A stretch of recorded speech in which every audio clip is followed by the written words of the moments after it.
देख लें भाई हमारी टीम का हाल। यकीन माने जितने भी एक्स क्रिकेटर हैं, बेशक वो पाकिस्तान के हो, इंडिया के हो, किसी भी मुल्क के हों, वो सुपर फोर में नाम तक पाकिस्तान का नहीं ले रहे। नाम तो छोड़ो, ना वो हमारे किसी बैट्समैन की तारीफ कर रहे हैं, ना हमारे किसी बॉलर की तारीफ कर रहे हैं। तो ये हालात जो है ना हमारी क्रिकेट के हो चुके हैं। ठीक है। और दुख की बात ये है कि पता नहीं क्या मसला है इन लोगों को। कोई ऐसा खिलाड़ी नहीं है। आप लोगों ने बहुत ज्यादा मैच देखे, मैं भी मैच देखता हूँ, कोई ऐसा खिलाड़ी नहीं है जिस पे हम भरोसा कर सके। हैं टुल्ले, ठीक है ना।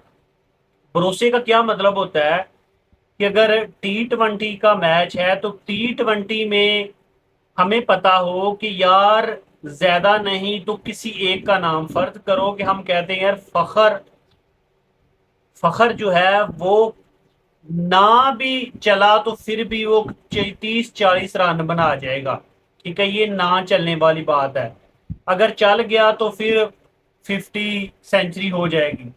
तो बताने का मकसद ये है कि कोई भी पाकिस्तान में इस वक्त ऐसा खिलाड़ी नहीं है जिस पे हो कि यार जितनी मर्जी स्ट्रॉन्ग बॉलिंग हो मुखालिफ टीम की, कोई भी हालात हो, ये खिलाड़ी 30-40-50 रन T20 में कर ही जाएगा आउट होने से पहले। कुछ भी नहीं है, हम सारे टुल्ले पे चल रहे हैं। जैसे हमारा मुल्क तो तुक्के पे चल रहा है, इस तरह से हमारी टीमें भी तुक्के पे चल रही है। अभी अदारों का क्या हाल है आप लोगों को पता ही है। अभी क्या कहना है। अपना ख्याल रखिए। अल्लाह।